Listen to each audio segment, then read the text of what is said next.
Et si je vous disais que ressentir du bien-être au travail, c'est possible? Plusieurs d'entre vous seraient vraiment sceptiques. Je le sais, c'est très difficile dans les milieux et les conditions de travail telles qu'elles sont nous amènent beaucoup de soucis et c'est quand même un défi pour notre santé mentale. Toutefois, malgré tout, je crois que c'est important de quand même réfléchir au bien-être que l'on ressent quotidiennement. Il y a plusieurs éléments au bien-être, mais il y en a deux dont je voudrais vous parler aujourd'hui. Le premier, c'est le sens. Demandez-vous quel sens a votre travail pour vous.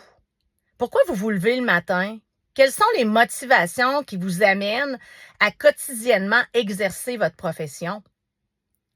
Le deuxième élément, c'est les relations positives. On sait que dans les milieux, on est en constante interaction avec tout le monde, les élèves, la direction, les enseignants, les collègues.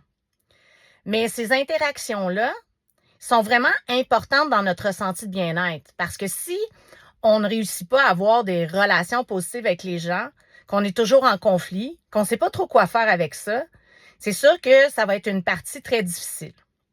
Mais si on se rend compte que on veut cultiver des relations positives avec toutes les personnes qui nous entourent, malgré des fois les défis, ben à ce moment-là, on peut réussir quand même à ressentir du bien-être.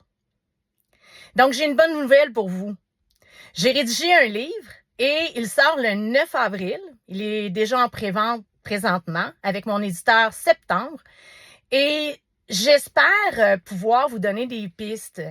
Je vous donne pas des recettes magiques, mais je crois que le bien-être, ben, ça passe avant tout par une réflexion individuelle et collective.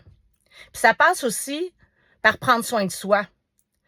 On n'est pas vraiment conscient, mais on est notre propre outil de travail en éducation.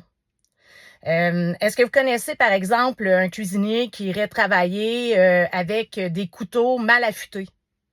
Mais dans nos milieux, il y a beaucoup de personnes qui arrivent le matin et qui ont les couteaux mal affûtés et c'est difficile de pouvoir faire sa journée de façon harmonieuse. Donc, prendre soin de soi, c'est essentiel pour réussir à contribuer à un milieu où tout le monde va être bien. Pas juste les élèves, tout le monde. Puis, c'est une construction de longue haleine. Donc, n'hésitez pas à acheter mon livre, le consulter. Puis là-dessus, ben, on se reparle plus tard.